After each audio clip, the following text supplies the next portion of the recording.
Hello, everyone. Welcome back to YFA. We've been kind of dead for the past 3 weeks, aka both busy with work Yes. and a lot of life balancing. Indeed, Abel. You are Indeed. correct. Yeah. But we are here now. I'm Abe, per usual, and I'm here with my co-host and friend, best Al. friend, Al. Al. That's And what I'm then just gonna say, random cat. You can't see him, but he's over there on the couch. He's sleeping right now. But yeah, welcome.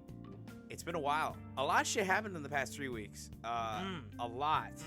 A lot. And Juicy. Al, would you like to start us off with the first thing that happened? Yes. Past 3 weeks. Holy Past shit. 3 weeks. Like Abel here just said, it has been 3 weeks. There's been a good amount of stuff, some celebrations, some announcements, some new trailers, probably some shitty stuff. Yes, some shitty stuff, because Very that shitty. is the world we live in. Very shitty stuff. We're going to have a mix of good and bad. I think mostly good, but, you know, we got to throw in some bad in there, too. Starting with all the way back when, 3-ish weeks ago now, we got our first official out-of-convention trailer for Tron Ares. Tron. Woo! This is the one coming out later this year in October. This is called Tron Ares. Stars Jared Leto, who is a weirdo, but I will still be there opening weekend. Yeah. I don't know who directs it. I can't remember his name. Very interesting NIN. casting. Yeah. I was reading into that. Apparently, he is a huge Tron fan, so he's been like a big advocate for this getting made for years now. Okay. So that's okay. why. Okay, that's good. Which that's I good. kind of like. If he's a Tron fan, he's okay. a Tron fan. Okay. So that's kind of cool. That's cool. Even if he is a Jesus weirdo. Yeah. But yes, if you haven't seen the trailer, it is very good. Basically, the general premise is the grid comes to the world, like Clue wanted in Tron Legacy. So you have More the meshing Tron. of Tron's aesthetic in our world. The thing that excites me, well, besides the soundtrack being done by 9 Inch Nails, did you watch the trailer at all? I watched that a was the little bit of music. it actually. That's Yeah. the music I was playing before. Okay. That's that cyberpunk beat. Yeah. Something sounded- like it. yeah, it's Cyberpunk 2077. Yeah.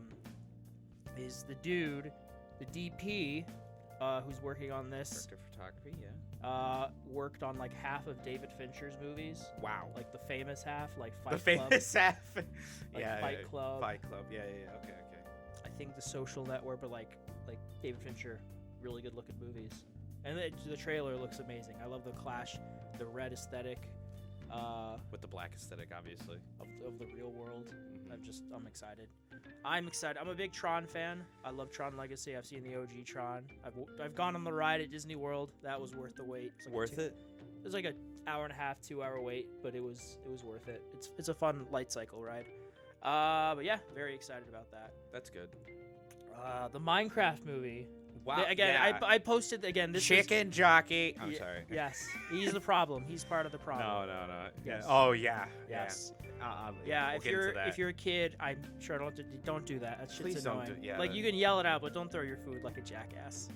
But yes.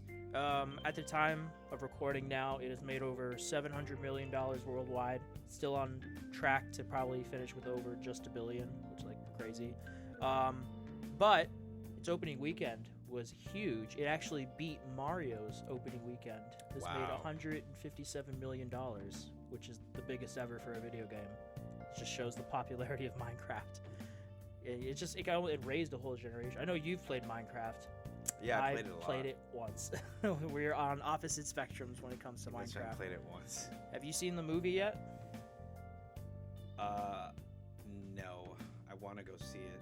I really want to go see it, but it's like and I'll get into that right now. Actually, the reason why I've held off going to watch this Jack movie. Black. No, it's quite literally what I just quoted earlier in the segment. Okay, so Jack Black is probably one of the best actors to get onto this movie. He actually does play Minecraft a lot with his kids. Yeah, he's into video games. Yeah, he's into video games. He has like 300, maybe close to 400 hours on it because he just plays with his sons and he just has fun. And now he's Steve. And now he's Steve. Overweight Steve. Yeah. And I get it, like with games and just IPs in general that have existed in like separate like type of media types, it's kind of hard to like, how do I translate what is going on screen, but also make it entertaining? Yeah, and that's what that'd Jack. be a good goal. That's what Jack Black is. I mean, he's Steve. He's the guy who's gonna teach you everything, and that's the whole point in the movies. He's literally telling what everything is. There's literally a segment of them walking through a village, and he describes like who the villagers are, what they do, like in the actual video game, like what exactly they do. So like when shit like that happens on screen, where he calls out everything, like it's like, oh, it's cool, but for people who already know everything, it's kind of annoying, and it feels like you're holding their hand. But for people who've never played or seen, because they're oddly enough, people have heard of Minecraft, but no one's like played it like a lot to know like the small little inside jokes and terminologies. Just a lot of the older generation, mostly. Oh well, yeah. Yeah, Again, it's a lot. Yeah, that's mostly what it is. It's a lot of hand holding, so everyone knows what's going on screen. Like the chicken jockey thing, that's not even a term the Minecraft like devs use. It's a term that was coined by the community when a baby zombie. In the game, a baby zombie can appear, and that's like, it's a rare case, but it's technically one of the harder mobs because it attacks really fast. They're very small, and they don't have that much health, but they just hit really fast and really hard. And if there's a chicken nearby, it will, for some reason in the game's code, will mount the chicken and use it to run faster. So it's even faster, and it gets worse because with the chicken, I think it can like cross like 3 block gaps, or I don't know if that's a thing anymore, but it can float because of the chicken. It's wild shit. But like I said, it was a term like coined by the community. Yeah. Like, oh, chicken jockey, you know, watch out. Like in the game, he's actually quite dangerous. So like in the movie, it's kind of like embarrassing to go like, oh yeah, that's a chicken jockey thing, and obviously leading into why I'm not going is because of all the shit that's happening with theaters. There's a lot of younger audiences. I get it, it's cheesy, but overall the movie, from what I hear, is pretty decent. It's a nice like good if you're watch. A fan if you're a fan, series, it's not objectively great by any means. No, but it's, you know, it is a lot of fan service. It's a lot of fan service. That's why the thing. It's been doing well. Yeah, because Minecraft raised a whole generation essentially. Yeah, and there's a lot of people including this bugaloo right here. Yeah, I watched like Minecraft YouTube videos when I was growing up. Yes. And then and then like I said, I didn't want to go because I didn't want to deal with that bullshit of like chicken jockey, everyone throwing all their fucking popcorn. I feel bad for people working there. Chicken jockey. There's so many people that like legitimately called police, theaters calling like security and like banning people from the theaters, like outright banning people, which is like, yeah, fair, but at the same time, you guys, come on, it's theater etiquette. There are only three reasons you would throw popcorn: a shocking moment, like end game level, like, oh my god, you know, like a cameo, whatever, right? A genuine ass like jump scare while you're eating, or 3, both at the same time. So none of those things even equate to that, or not equate, but like even give excuse or leeway to do that shit in a theater. So like, don't do that. Like, people work there, like bust their ass, make sure the theater's clean for the next set of people to come in. They do. And like they do it without any tips, nothing. They just do it because they want you to enjoy your theater experience. Oddly enough, I would love to work in a movie theater. I know it's low paying, but I would love to work in a movie theater. I love the atmosphere of a movie theater. It's great. That's why one day I do, like, you can't see over here on the right, but I do want to own a bigger TV, like my own like little living room TV, and then have a TV for my gaming stuff. I'll probably get even smaller TV instead of this big one. For what? For gaming. And then have a different TV for movies? Like, yeah, movies, big, or like when I want to play like my really like high detailed like single player games. I use my big TV for both. Yeah, this guy. No, I want a TV for like when I'm playing like Overwatch, when I'm like doing like those really like I don't care about the graphics, I just like the gameplay. Doom especially. I'll just have a smaller TV. Doom. What Yeah. are you smoking? Doom is gorgeous. No, I don't care about the graphics. Well, I you care about should. I care about the combat. It's beautiful. Like Overwatch, I'll give you because it's the same shit over and over. But Doom deserves to be the id engine, man. Yeah, no, but I'm not saying it's bad. That's should not care. what I. That's not Terrible why. take. That, Terrible take. I Abel. don't care. I don't care. That's it. I don't care about the graphics for Doom. I care about the combat. Do I care about the level and story design of Doom? Oh hell yeah! I love the environmental storytelling and the environments in general. I just don't care about the graphics. Well, that's part of the environmental storytelling. Yeah, but Is how pretty. But the reason graphics why are. I say I don't like graphics in Doom is because that's not why I play Doom. If you go the original Doom, like I'm talking PC Doom, fucking yeah, from 1993. yeah, yes, WADs. yes. That's Abel, why I never yes. cared about it. I always liked the combat for it. This isn't 1993 though. It makes me feel old that I know what a WAD is. You are old. No one plays on WADs anymore. No one plays in 64-bit. I'm a boomer. Anyways, don't worry about how other people act in theaters. The movie's great. I pray for those who work at movie theaters and are consistently dealing with this bullshit. It is kind of BS. I think Anything to say? it has died down. It has died down. I will say it has died down. Next thing. His background's on PlayStation. You can play a video game on the You can put a video game background on the Welcome Hub now. Yay. Video game background? Like a custom theme or?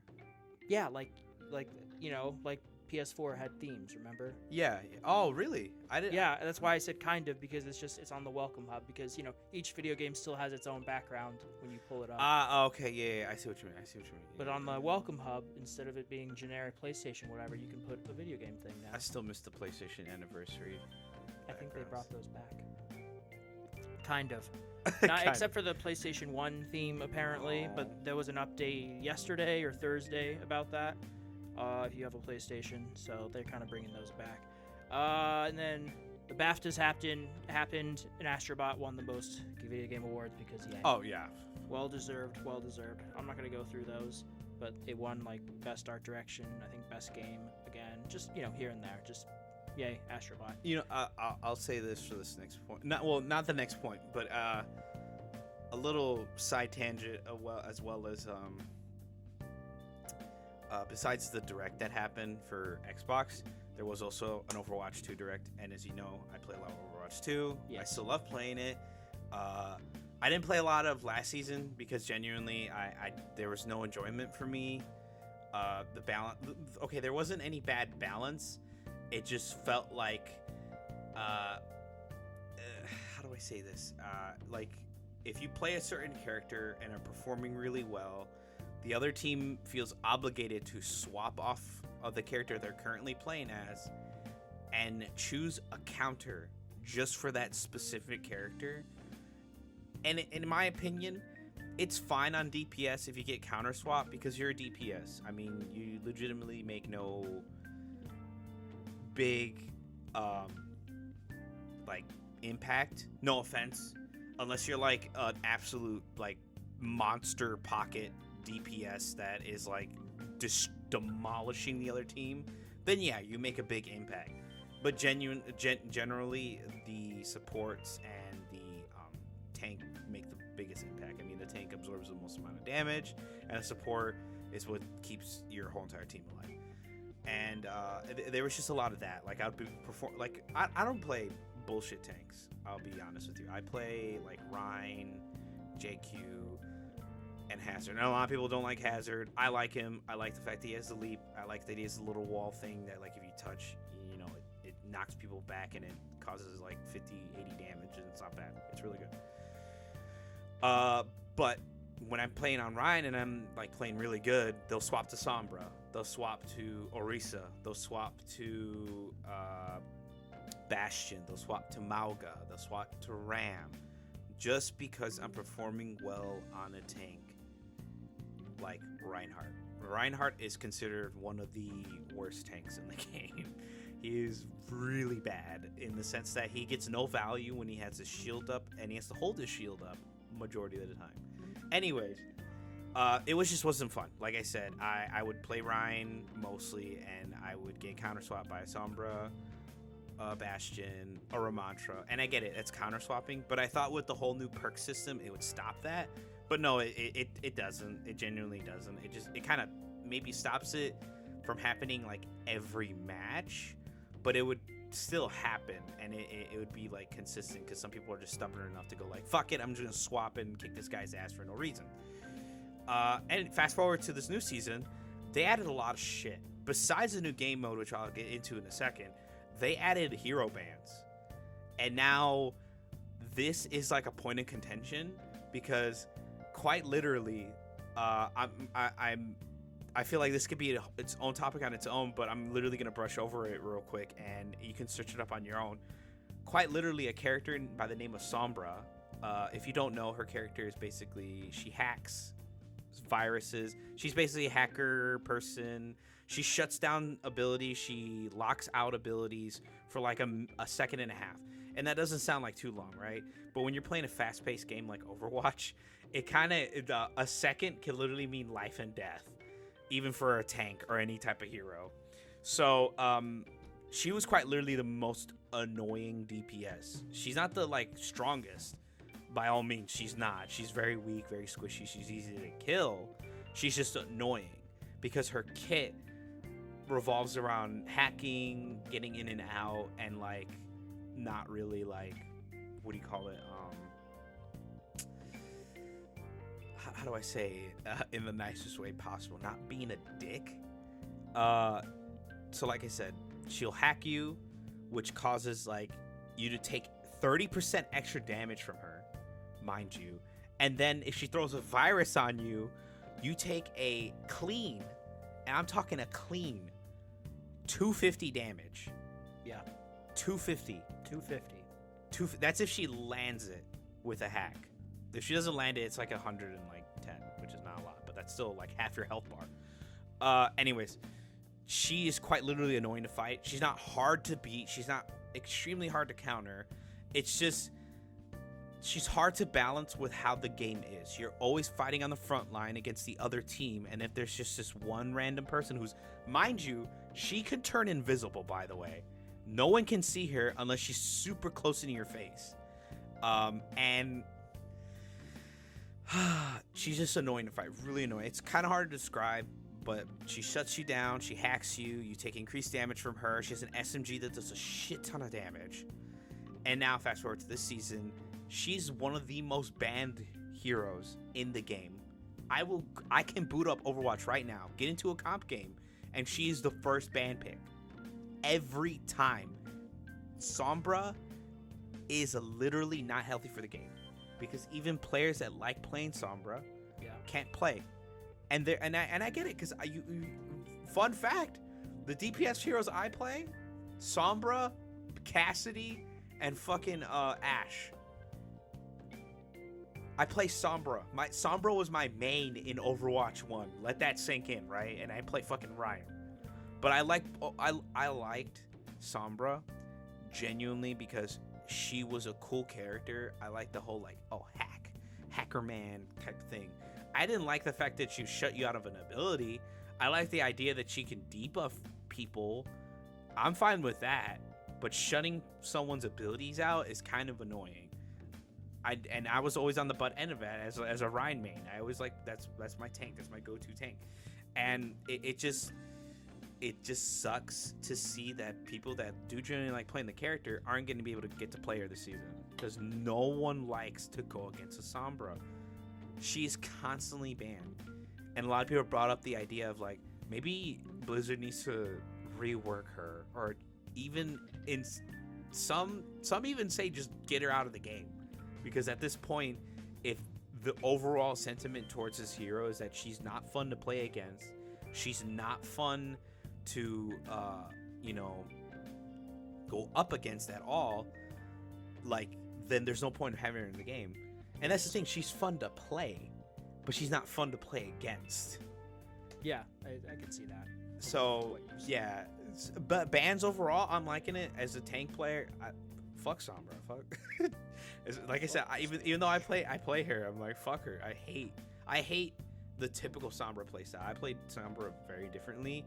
I usually will play with my tank, uninvisible, mind you. I literally will not go invisible unless like we're backing up and I need a quick exit, like I'm getting swarmed.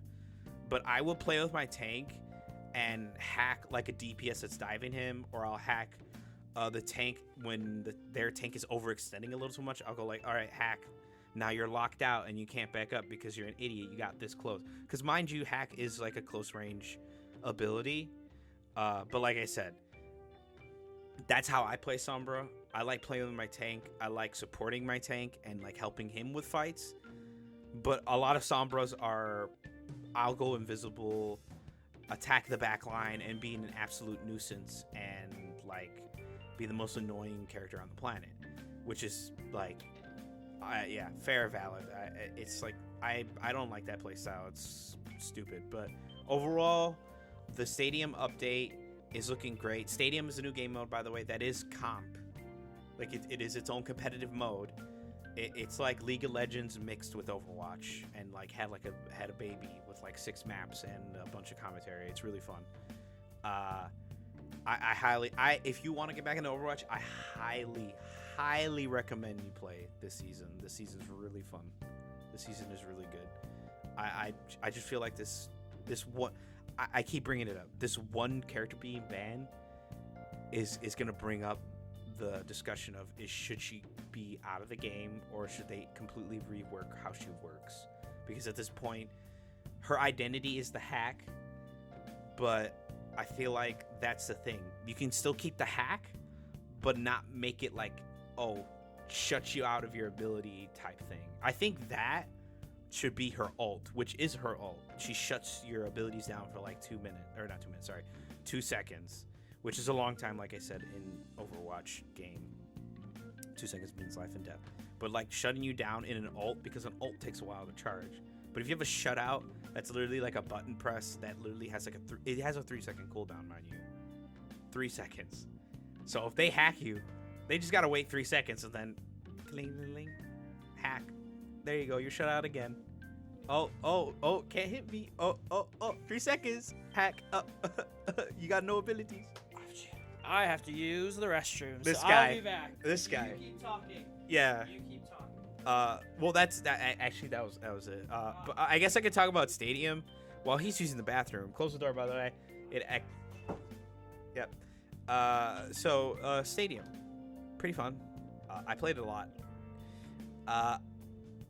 I think they should add third person to comp, like as an option. You don't have to play it, but like third person.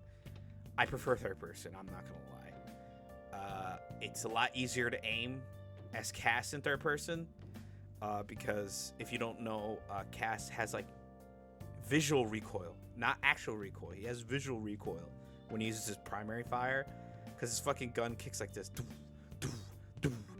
and the screen shakes. But in third person, that doesn't happen. He just, it. Basically, what I'm saying, it's like a placebo effect. There's no actual recoil, but your brain is registering that, like, oh, your gun is recoiling. I gotta bring the cursor down, and that fucks up your aim most of the time.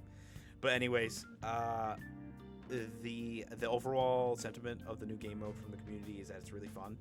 There's a lot of people who don't like vibe with it. Like it's okay, but there's just a lot going on, which is fair and valid. When matches do drag on, there's just so many abilities. There's so much shit going on. The chaos is like insane. It's like a little overwhelming. I feel like they can, like, obviously tune a couple things here and there, but overall the game mode's fun. I played the comp. I played it. I've gotten to like gold equivalent on DPS. I haven't played much.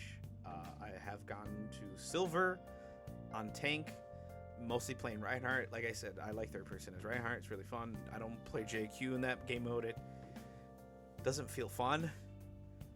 But overall, it's been a fun game mode. It's a really good season. Strong start with Overwatch, and they already came back with like some what do you call it? not feedback, but communication about like feedback they've received with the game mode in only just a day, which is like, wow, big ups for the devs at Overwatch. So I'm excited to see what's coming up next. Like I said, I hope they do address that ban thing with Sombra, because that means the majority player sentiment does not like Sombra. It isn't just like, oh, it's just a small crowd. It's like, no, majority of the fucking player base just doesn't like Sombra. I think at higher ranks though, Sombra probably isn't banned. So you Sombra mains, you got to climb out of gold and plat and get into like diamond or masters, because ain't no home down here for you, man. No one loves you for some fucked up reason.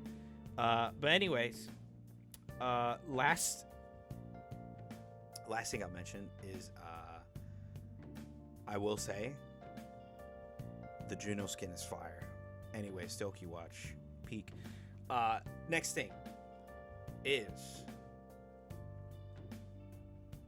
the confirmation of season 3 of The Last of Us, and also the launch. Well, no, I shouldn't say launch, but the controversy spiral. I wouldn't say controversy. Obviously, people like want their fan casts and stuff for The Last of Us TV show for season 2. I get it. I wholeheartedly get it. You want the girl that plays Ellie to be a lot older looking, yada yada, but they are the same person from the previous season that played Ellie, who's like younger, whatever. Whatever, man. It's a TV show. Just watch it. There's still acting. The acting is still good. You make it seem like the acting is like flat as shit. That's it. It's still a good TV show, from what I hear. And then there's also the other controversy with episode 2. Will I not spoil if you haven't seen? Watch it. Or if you played the video game, you probably know. Episode 2 gets hot and heavy, and there's people who legitimately are like, I'm not watching this anymore. Welcome to the club, man, because half the player base didn't go past fucking chapter 1. So, like, shut your mouth, man. It's kind of fun. It's fun in a way that, like, we're sharing the same trauma, but in different instances. But overall, I'm excited to see season 3. More than likely, season 3 is probably going to take place. If I were to assume this season of The Last of Us ends with Ellie, I think, being spared by Abby. If you know, you know. And then season 3 is going to be about Ellie. No, what could season 3 be? Actually, you know what? Season 1 could just be about Abby and Ellie, like their Seattle days, and then season 3 is like the end of the Seattle days with like the big WLF versus Scar battle, and what do you call it? And then Ellie going to find Abby after Abby spared her and whatever, right? But I'm excited. Can't wait to see more from Bella Ramsey and the other actors and actresses from The Last of Us. Everyone's liking it so far. Cannot wait. I'm actually gonna skip one. I'm gonna wait until Al comes back for this part. But I'm gonna skip 2. We're gonna skip to Marathon. So Marathon has its alpha out right now, which had an interesting turn because this was a closed alpha with like an NDA. Like you couldn't stream in nothing, like nada. No, and I mean you could send them feedback, but you couldn't post publicly your opinions or feedback or anything about the game.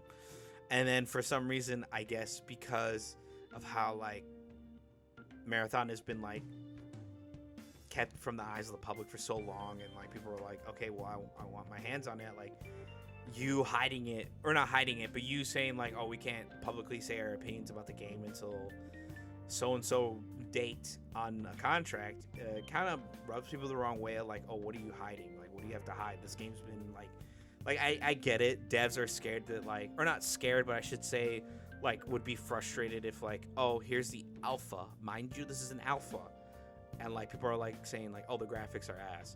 Oh, this and that, the art style's bland and stuff like that.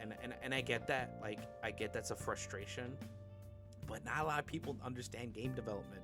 A lot of people are very much closed-minded to that kind of like circumference of like making games.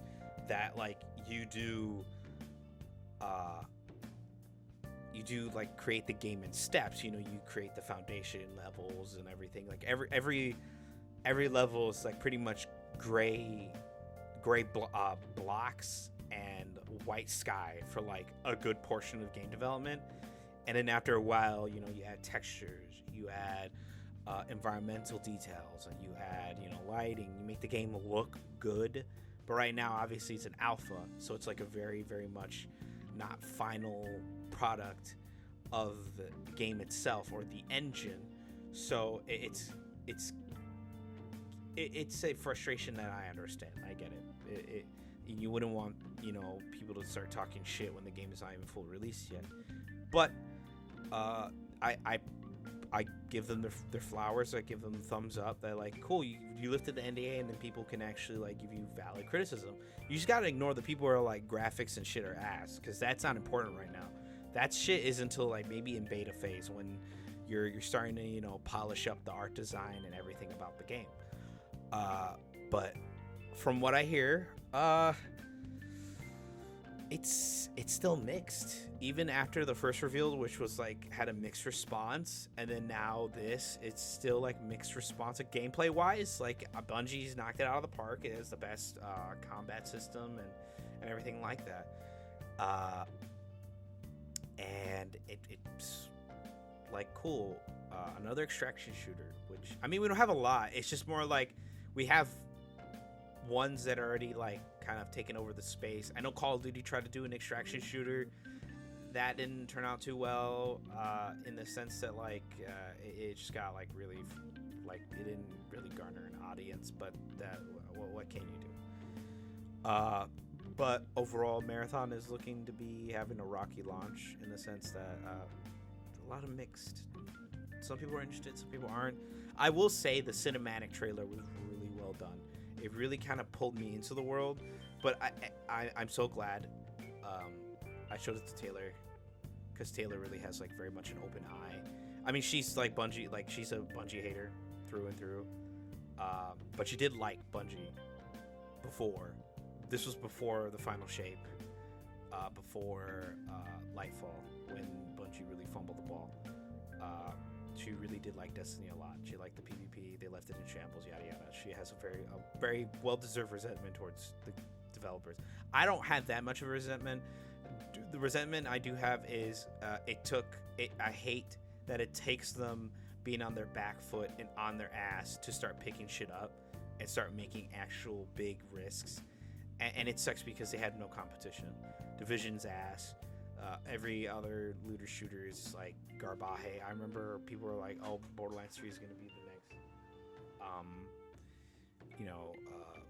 looter shooter killer, and it's gonna like pull people from Destiny," but it really didn't. But anyways, she's like, "Yeah, the cinematic trailer looks good, but the gameplay looks bland." And I really looked at it. I'm like, yeah, the gameplay does look kind of just normal. I mean, in the sense that like the art design is kind of just flat, but like I said, it's alpha. So what game? I was talking about Marathon. I'm with the majority of people. I'm very just mixed. Like the cinematic trailer really pulled me into the world, but the gameplay and the art design in game is just, it's not there yet. So hopefully they polish it, make it look as good as the cinematic trailer, which probably won't. But what can you do? What can you do?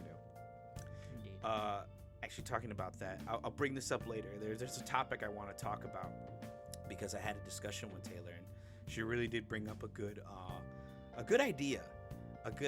So props to her, because I didn't really think about it, and I think you'll like it a lot. But if you want, you can continue the Nintendo having their kind of MS 2013 moment. Oh, that was just Doug Bowser did an interview a couple of weeks ago where this was right after the Switch 2 Oh reveal, yeah. and some of the answers were a bit tone deaf. Like, Yeah. like, oh, you can just buy a Switch still. And like, oh, they'll see the value. They'll Of, see you the know, value, because for those of you who don't know, if you're watching this, you probably do. But Mario Kart World is going to cost $80 USD, which is, you know, not great. We just bumped up to 70 a few years ago, and now Sony, they will follow suit eventually. But Nintendo is, you know, with this game, although the new Donkey Kong, I believe, is only I don't think it's 70. gonna sell well. What? I don't think like the game. I mean, okay, the What game. Donkey Kong? No, Mario World. But I mean, You're unless crazy unless if you don't think it won't sell well. no, like it will. It probably will. Abel, like, did like you see the Switch 2 I know it's sold out. pre-sales? I know it's sold out already. I already know. What do you think they're gonna play? Well, they're gonna play Mario Kart. Mario Kart is huge, dude. That's why they kept selling Mario Kart 8 for years, the deluxe version, because it kept making them money. Man, Nintendo's turning into the fucking McDonald's of gaming. It's just like The people- same shit. same shit. People just eat. It's it been up. like that for years. Literally, how many? But Like, they have like 5 super big IPs that people love: Mario, Zelda, But they always innovated. Smash. This one just doesn't like. Yeah, I don't know. I don't know how to describe it. It's kind of weird feeling. I mean, it's open world. It's open world. Yeah, I get that, and it's like it's doing that new gen thing of like Have no you played loading Mario screen. Kart 8? Yeah. You don't have a Switch. Or It doesn't mean I don't play it. I played it with my family. My cousin has a Nintendo Switch. okay. We always play Mario Kart together. But like I said, like it's. I don't agree with the $80, but No, I don't. I don't agree with you that they're not adding. I mean, at its core, yeah, it's Mario Kart. That's what the people want. It's Mario Kart, but like, there'll be enough there to justify $80. I don't know about that. That's what I'm saying. Like full like $60, you know, which was the norm for many years. for Yeah, us. I Sure. would that's a $60 game right there, $50 game. But like. you know, no, I'm not justifying the $80. That's just them from a business perspective being like, we know it's Mario Kart. It's fucking huge. Mario Kart is like massive in terms of its fan base, and there will be people who'll just buy it, and it'll be a good game. Like it won't be bad. No, yeah, and that's the thing. I say McDonald's in like the way that they're. It's just like you'll eat it. You'll eat it. It might be $80, but you'll eat it. Yes, that's yes because it's Mario Kart. Yeah. Yeah, I think that's what like pisses me off. It's just like me and you. We like watch movies and play games like in not the casual way. We do it like because we like. We're hardcore, man. Wicked, Tony bro. Cock. Tony Cock. Jesus Christ. Tony Hawk. Jeez. We're extreme. I'm so sorry if my job ever fucking sees this. Anyways, no, it's just I'm probably not gonna buy it, and it's probably still gonna Mario sell. Kart. No, just Nintendo 2 and Mario Kart. Dust Bloods is not gonna sell well either, in the sense that the people who probably It's gonna bought sell it, well. the people who probably bought it are like families and little kids, so they can justify The buying Switch. the Switch 2. Yeah, there's still a lot of families that buy Switches, and like I think you're underestimating it. I think no, it's gonna sell well. We have the prediction of what was it, 15 million units by the end of the year. yeah. It'll reach that.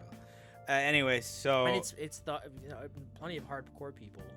The Switch 2 itself is only because you were wrong because you thought it was going to be 500. It was actually 450, which is not unreasonable for a console that's hybrid. That's like, you know, for people who play those type of games, that system community, you know, they don't care obviously as much about, you know, the PC specs, the highest end hardware. You know, they're just the fun game. They know what they're getting. It's Nintendo. So like 450 is not too unreasonable. I mean, it's $50 more than what the PS4 cost. So yeah, I think it'll do fine. I think it's just the hubris of Nintendo that rubs me the wrong way. Yeah, that's what happened after the Wii. You know, they had the kind of a down generation with the Wii U, and then obviously the Switch happened, and then you think, Please Switch 2 be like the Wii U. Yeah, we'll see. Yeah. I mean, I don't know about that because, you know, the world's very different than it was back in 2013. Yeah. But we'll just have to wait and see. Yeah, we'll have to wait and see. But yeah, I say kind of. I put kind of in the spreadsheet because it will not affect Nintendo as much as Microsoft's asinine decisions affected them even a decade later, back in 2013 with fucking Don Matrick. I love the Kinect. My favorite conspiracy. The home. My favorite conspiracy theory is that Don Matrick was a secret plant by Sony to work at Microsoft just to fucking sink them to the bottom, just so Sony could come in and say, "You see these crazy bullshit anti-consumer decisions that Microsoft is making? Like, yeah, we're not going to do that. We're just going to keep doing what we've been doing, but secretly." And you won't notice it because of Microsoft bullshit. We're gonna start charging for PlayStation Plus because that's when they did it with the PS4 because it was free on the PS3. Right. They're like, yeah, no one's gonna get mad at us for that because Xbox has been doing it for years, and we're saying, hey, we're not doing all this. And people are used to that. People like the Xbox Live community.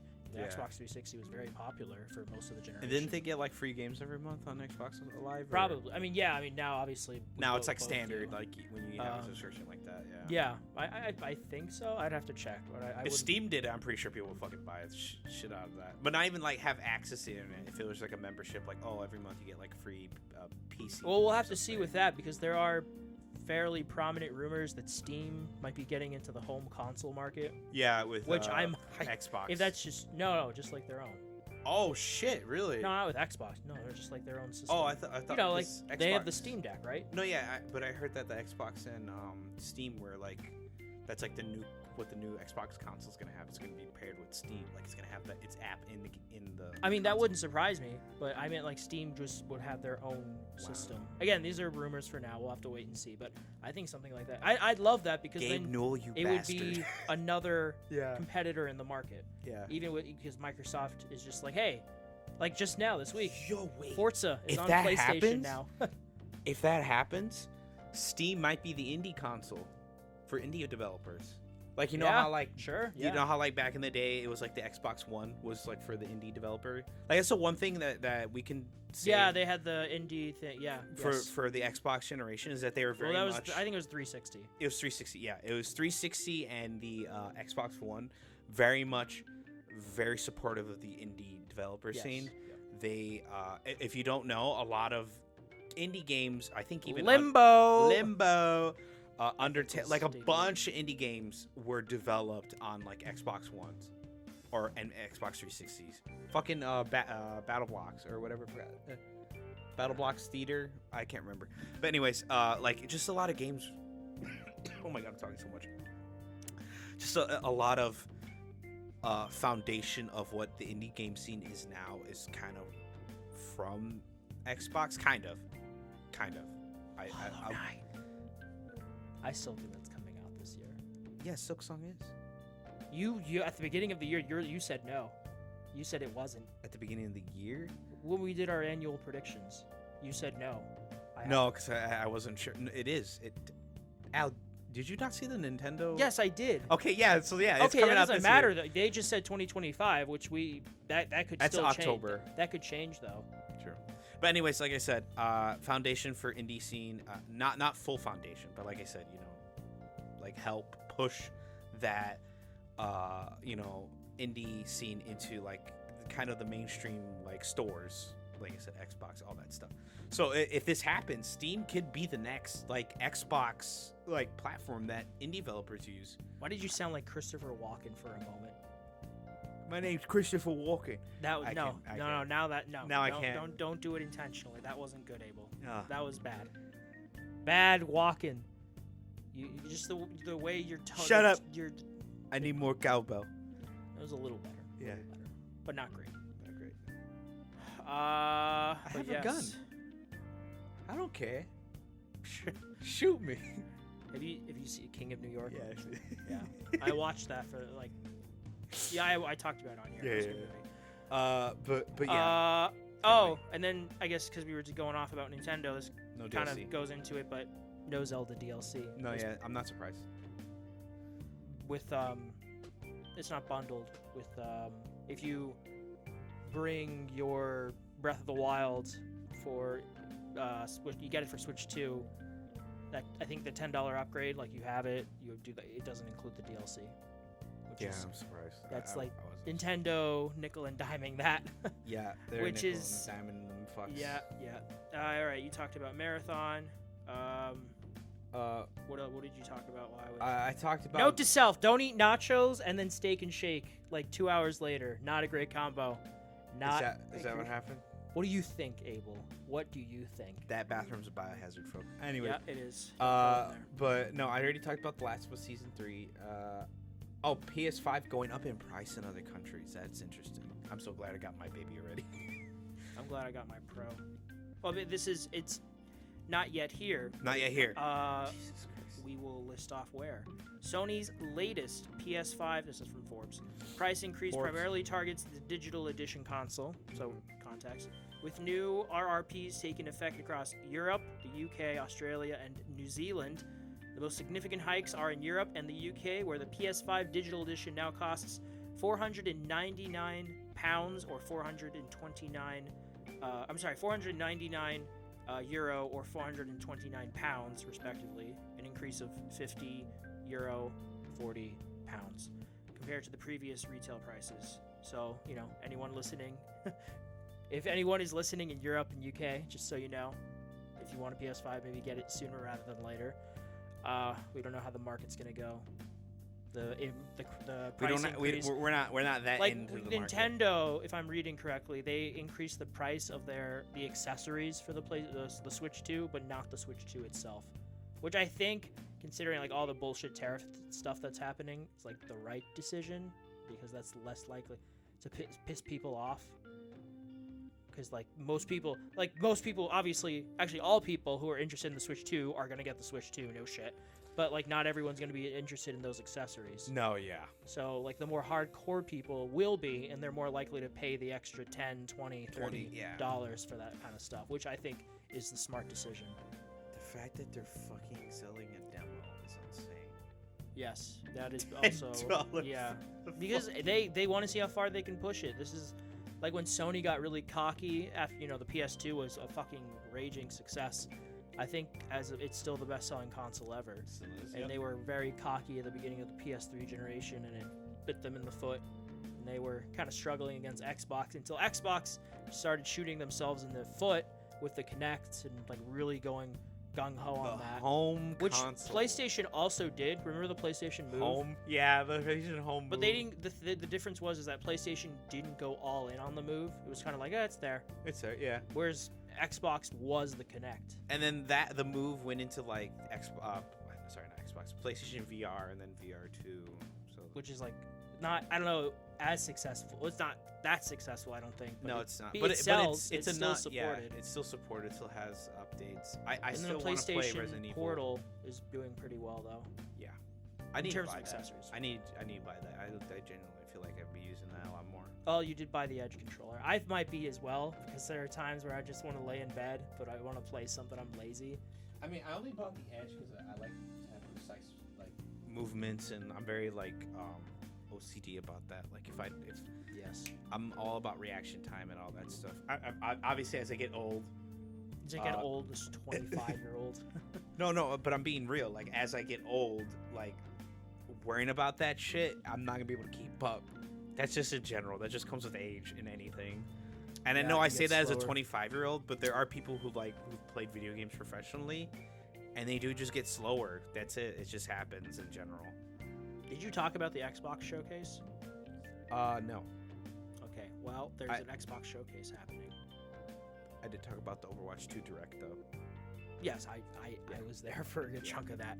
Xbox showcase happening Sunday, June 8th, starting at 10 a.m. Pacific. So if you're in the central here, If you're insane. 12, yes, or 1 p.m. Eastern, which is where the most U.S. states are. Fun fact. This will be like last year's, but instead of following up with COD like it did last year, this one is going to be followed up for the Outer Worlds 2 Direct, which I'm excited about. Yeah. Last year there was a lot. Last year's was really good. We had Fable, Perfect Dark, South of Midnight, Doom: The Dark Ages debuted there. Gears of War E-Day debuted there. There's a lot of good stuff there. Do you have any expectation? And then now that we both, I know we're both PlayStation guys, but now we know pretty much all that shit's gonna make its way to PlayStation eventually. Yeah. So, but I want good games. I'll play them wherever. That speak to me. But do you have any predictions, any wants or hopes for this year's? If everything that's coming to Xbox, it goes off without a hitch, and like pretty much overall, like the PlayStation community is like happy, like, oh, cool to see Gears of War on PlayStation or Halo, etc., or all these games, right? I would wish they would add Sunset Overdrive from Insomniac Studios. I know Insomniac is now owned by PlayStation, but that'd be really cool to see Sunset Overdrive on PlayStation. Well, Insomniac is a PlayStation studio now, so. Yeah, but the IP is owned by Xbox. Yeah, you'd have to think. Hopefully, yeah, that's actually a good idea. I mean, they'd work out some sort of deals. It's like, hey, might as well get some money out of it. My big want, and I don't know if that would be announced there, but just think about Xbox games coming to PlayStation to start with, is I'd love to see, even though I've played them both on PC, I'd love to see Ori. Ori, oh, okay. Both Ori games make their way to PlayStation. Yeah. Those are beautiful games, and just more people playing them right up my, that'd be awesome. They're great platformers. In terms of just like Xbox specific stuff, we know that Fable got pushed back to next year, so I think we'll get another Fable trailer. I don't know if we'll see anything Perfect Dark, but I would like to see it because it reminds me a bit of Dishonored. What do you call that? Like the immersive Sims. And Indiana Jones. I'll talk about that later, but that's very much reminding me of Dishonored. Gears gameplay. I just played Gears for the first time a few months ago. How was that? You like good. it? Oh yeah, no. I mean, obviously it's very much a 360 game, but cover-based shooter. Yes. And I do hope we get those rumored the Gears trilogy bundle because I want to play 2 and 3. That was rumored, but right? they're not available on PC. They're only on Xbox. And I'm not about to shell out $500. It's rumored that that's coming to PlayStation. I think everything is rumored. I think the one, if I had to place a bet right now, the one thing that will come to PlayStation this year that hasn't been announced yet is Starfield. Because, like, why not? And my hope is that when they do, and I could see that being announced at Xbox's showcase in June maybe, is that they do a POI overhaul, because that is what would get me back into the game and actually beat it this time, because I never beat it on PC because I lost interest. Starfield remastered. Not remastered. It's Let's imagine. well, it's the same generation, so I don't know how that would work. I think they could resell Starfield in the sense of like not rebranding it, but like the same way No Man's Sky did. It had like or Cyberpunk, you know. Although that was for the current gen consoles, because that was technically a last gen game, although it should not have been. But like I get it. You targeted for last gen. POI overhaul, that would be great. And then maybe Doom DLC, because Doom the Dark Ages comes out next month. I got that shit pre-ordered. I don't think they're gonna get DLC right away. I don't think they're gonna announce. You're probably right, but I'm just thinking about what I want.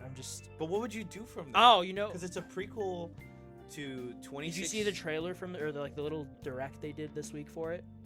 Yeah. Cthulhu. I like the fact Lovecraftian. that Are you? I love Lovecraft. That should. Are you shitting me? That should be the next game. I know he killed God, but like that's an enemy, new enemy. Well, Cthulhu is in the next game.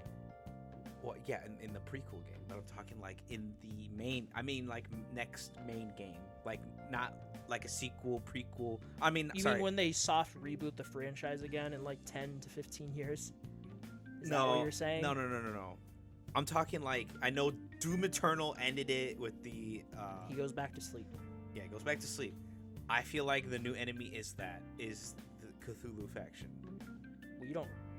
Well, yes, he's in the game. I mean, okay, what I'm trying to get There's no way we don't kill him, and you do not introduce Cthulhu like that and be like, oh, you'll have to wait till the next game to kill him. He's dead. No. Yeah, that's the thing. Like, there's that's Cthulhu. That's one eldritch horror, but there's multiple eldritch horrors.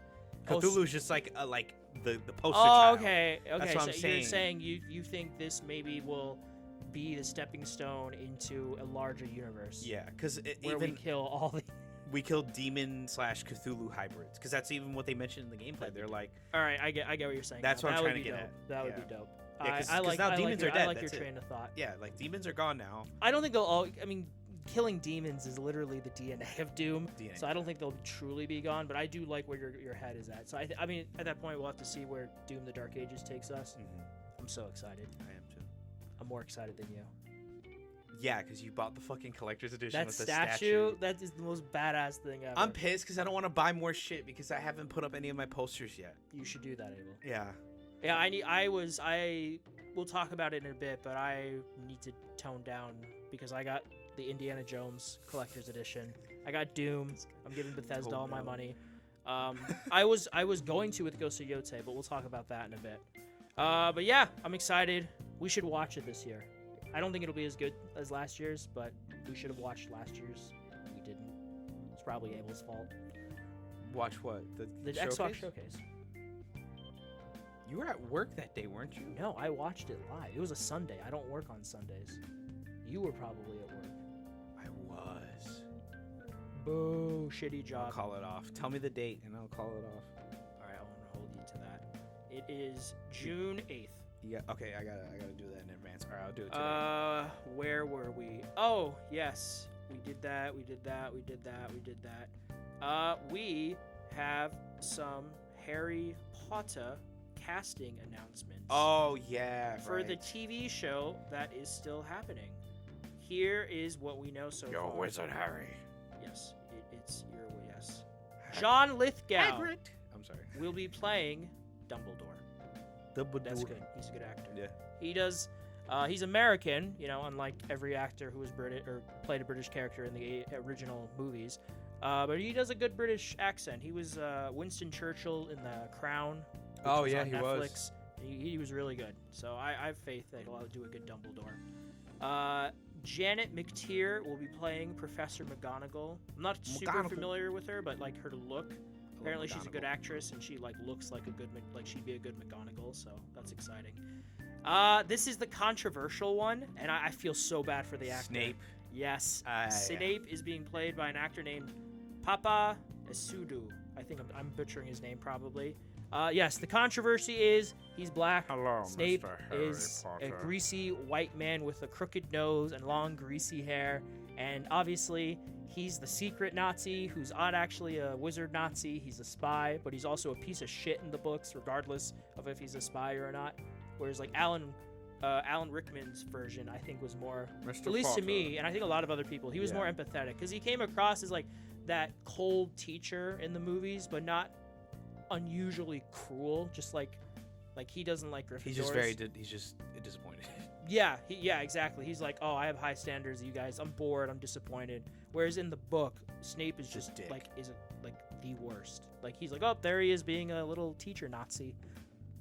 But yeah, I maybe he'll be good, but like this screams to me like, oh, we're doing this intentionally to get eyes on this and get people talking, and like, cause no press is bad press. Bad press is still good press because you're getting people to talk about this shit. Yeah. Hey, maybe we pull it off. But in general, for me personally, and this is not just Harry Potter, this is everything, I'm kind of at the point where I don't really give a shit about seeing adaptations or different versions of stories I've already experienced, which is why I'm not watching The Last of Us right now. Invincible is probably the exception to that. You haven't watched any of The Last of Us yet? No, I haven't seen I've seen season 1. I watched season 1. I've not seen season 2 yet, and I don't know if I will. That's the same. Why is that? Just because I really like the game. I want to replay it this year. Do a replay of both games actually, but I just only have so much time, and like I know like there will be differences like there have been so far, but the overall story beats will be the same, compared to the game. Like that's not going to change.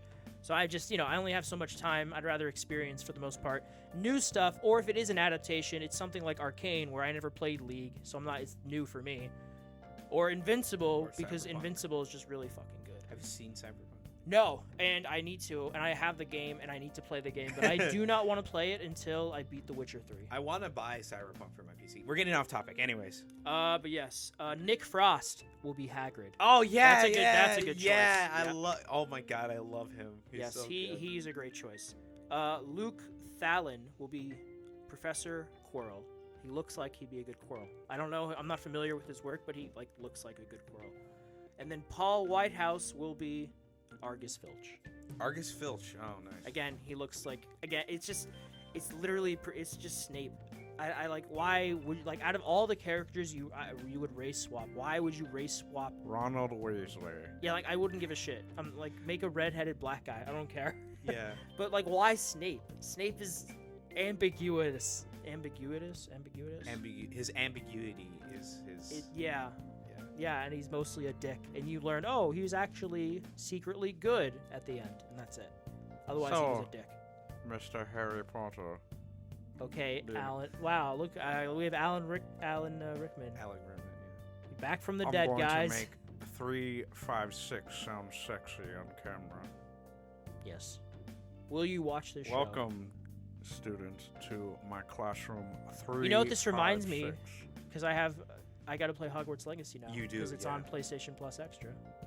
I have to download it after I beat Indiana Jones. After I beat Indiana Jones. After I beat Indiana Jones, but the Doom comes out kind of. Well, when are you gonna play Wilds?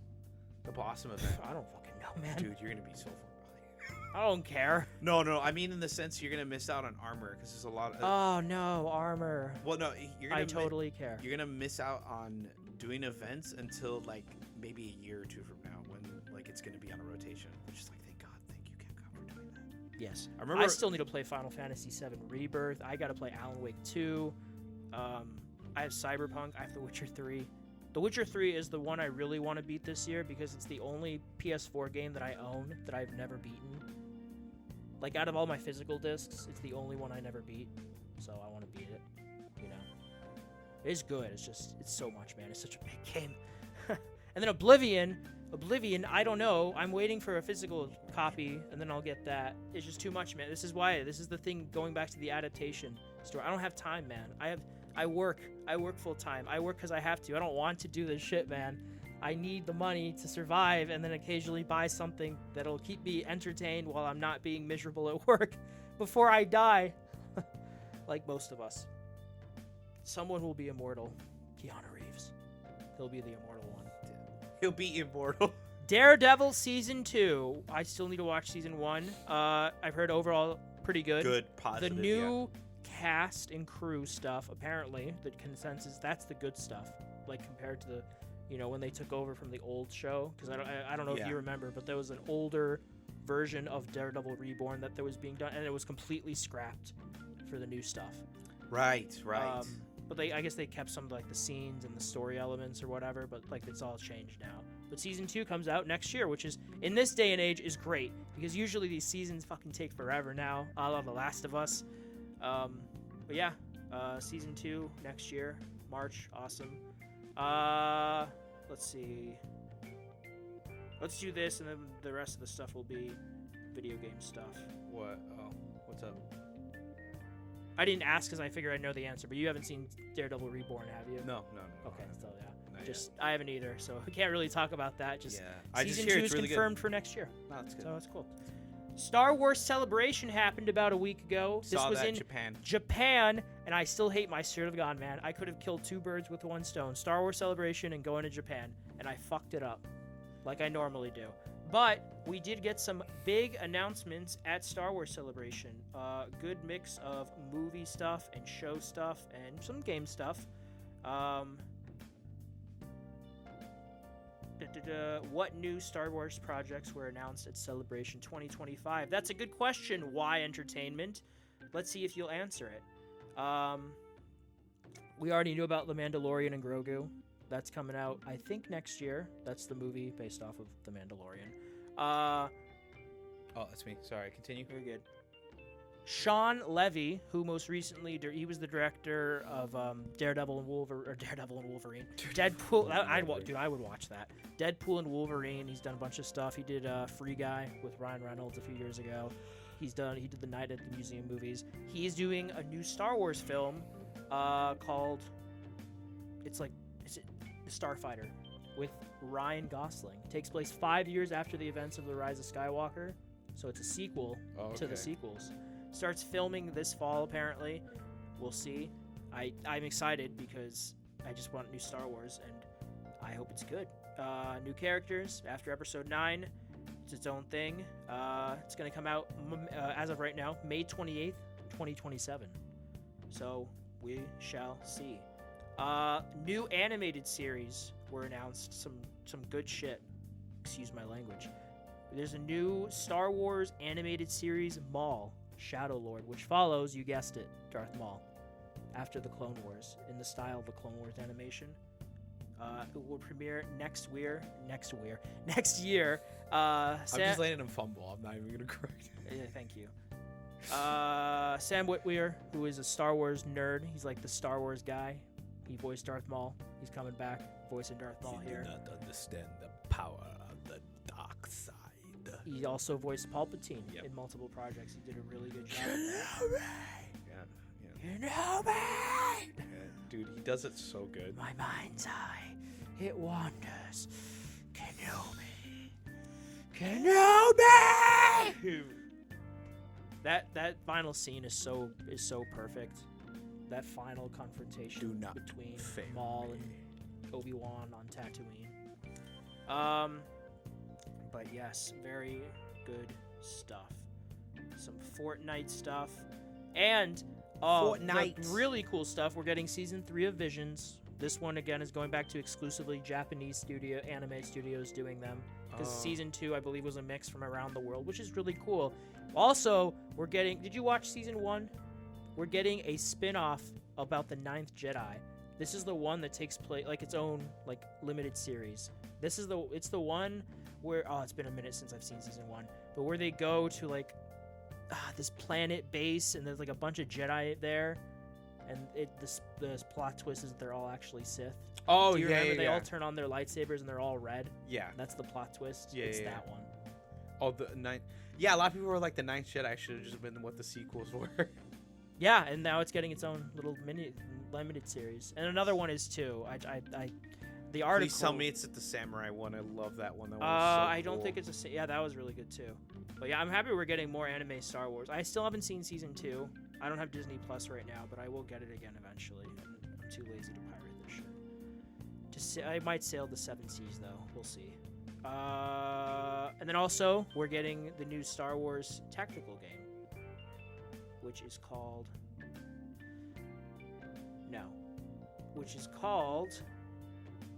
Zero Company, which is basically Star Wars XCOM. If I had to sum it up, it's Star Wars XCOM for anyone who's played XCOM. So that's cool. Have you ever played XCOM? No. But you know about it, right? Yeah. Yeah. It's Star Wars XCOM. That's good.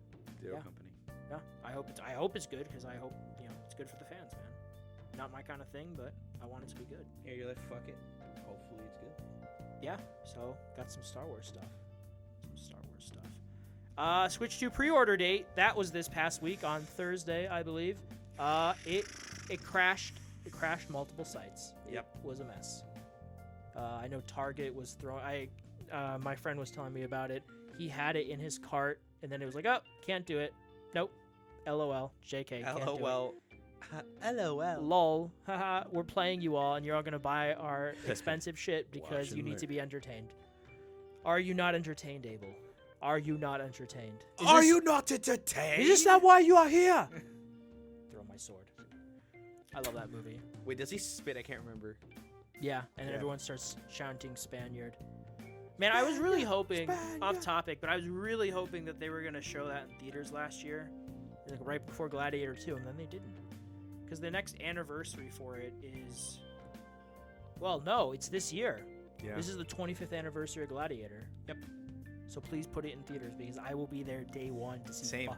Because they're doing Kingdom of Heaven, which it's the 20th anniversary of Ridley Scott's, same director, Kingdom of Heaven, and they're doing the director's cut, which is like the version, and I'm so excited. I love Kingdom of Heaven. But Yeah. yes, Switch 2. Did you try and pre-order Switch 2, Abel? I'm being sarcastic right now. Play along. Yes. Yes. Yes. I am totally not paid corporately by You would be a sellout. Robco. Robco? Roboco. Robco from what? Follow. Is that what it's called? Yeah, Robco.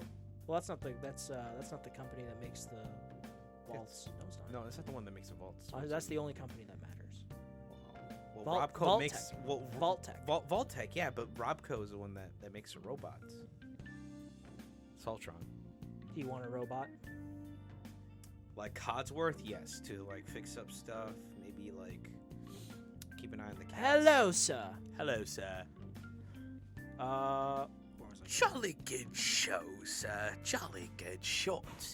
That reminds me, I need to keep playing my Fallout 4 save from this year.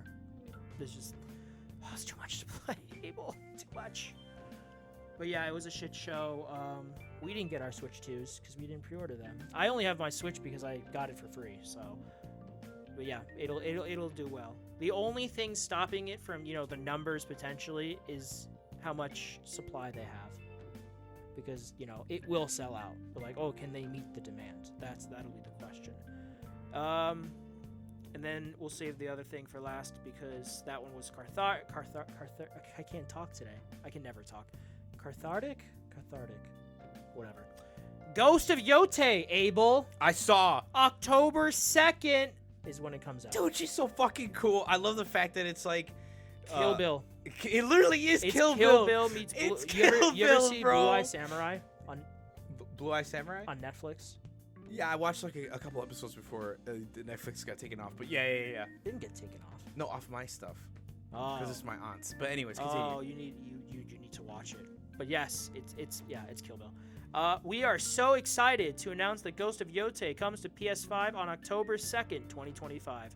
It's been nearly 5 years since Ghost of Tsushima. We've been hard at work on Ghost of Yote. While the stories are unrelated, it's important to us to make this a worthy follow-up to Jin's journey, and we can't wait to experience Atsu's quest for vengeance later this year for you to experience. There was a new trailer on Onryo's list.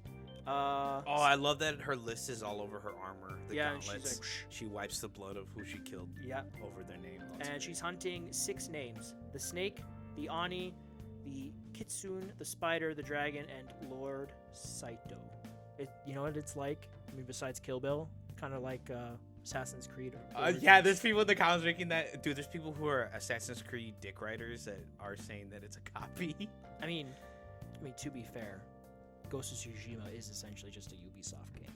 Pretty much, but in better quality. Oh yeah, it's like a highly polished. Ubisoft game. Yeah, no, because I mean, literally, like, it's like he's a samurai. You could say the Mongols can be the Templars, Yeah. right? And he learns how to be an assassin. And his uncle probably, like, if you were to twist it, his uncle probably could have been protecting the last known like piece of Eden artifact. Or Exactly. whatever.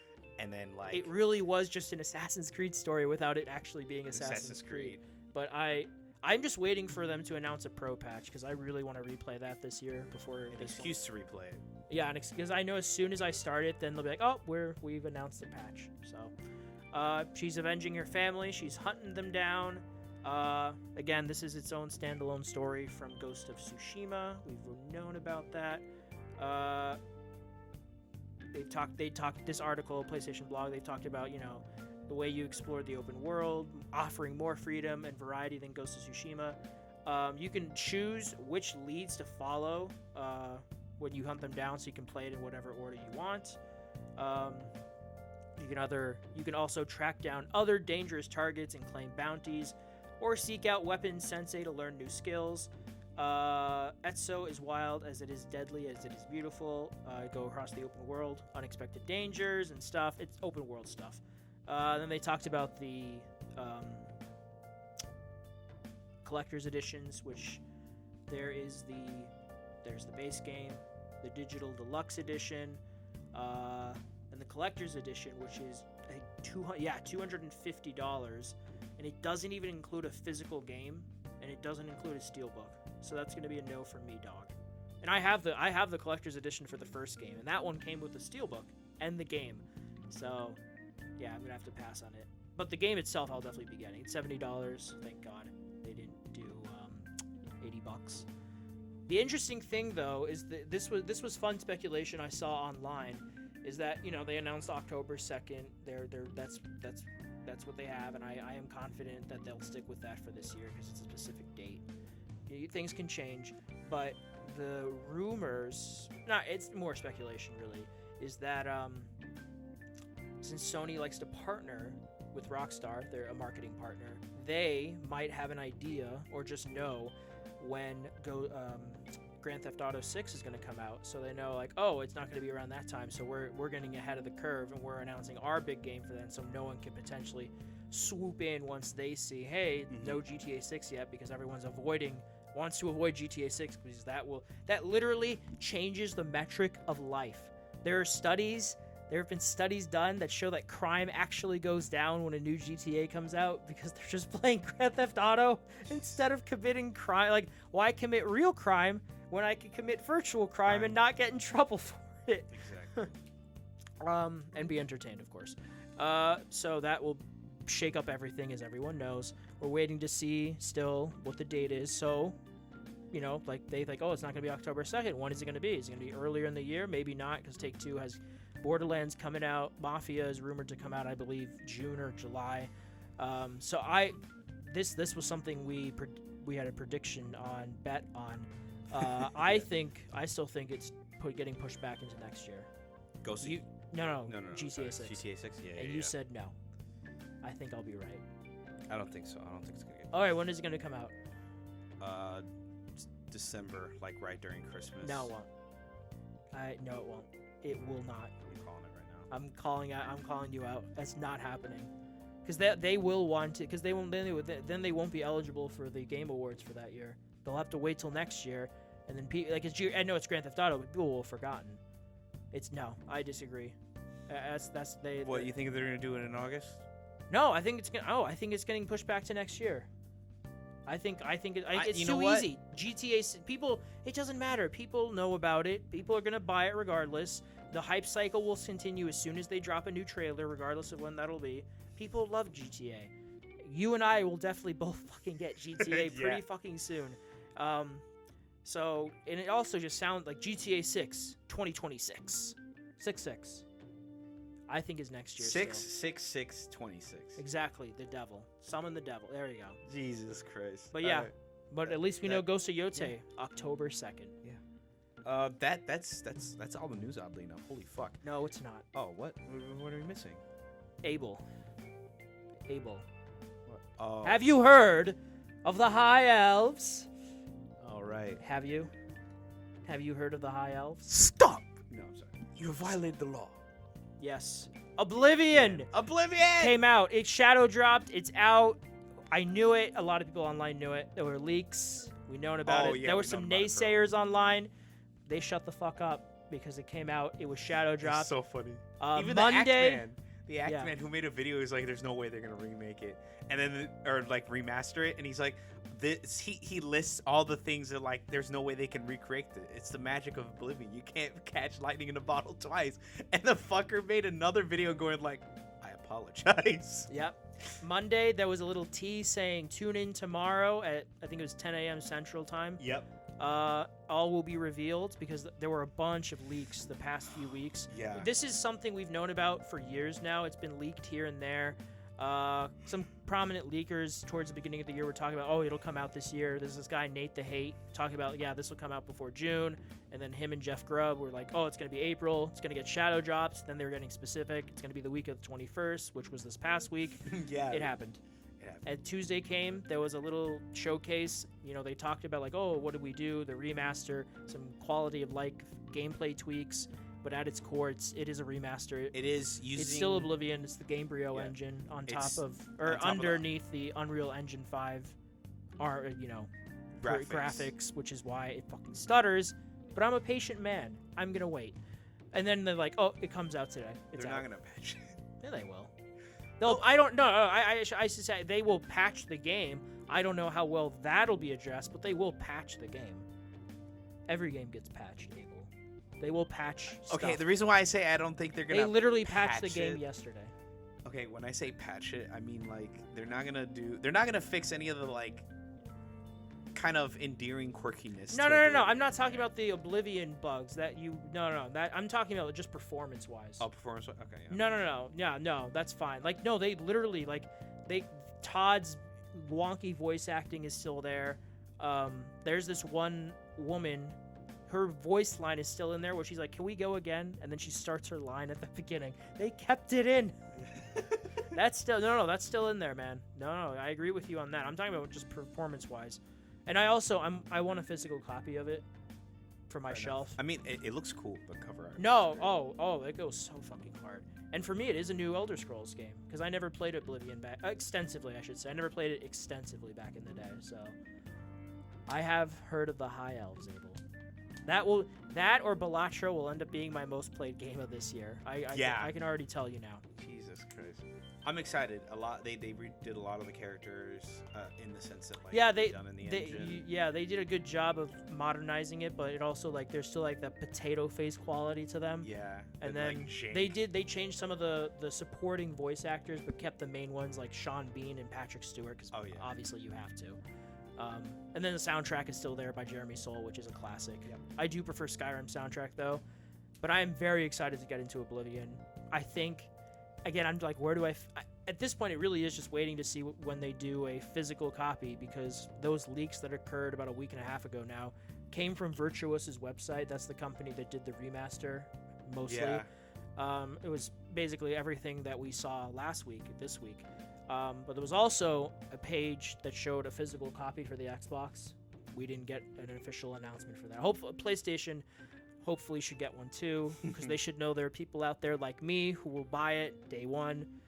Please, I'm glad I waited. I had it in my cart, dude. I'm like, I'm just gonna get it, and then I'm like, what about the performance? I'm like, I really want a physical copy.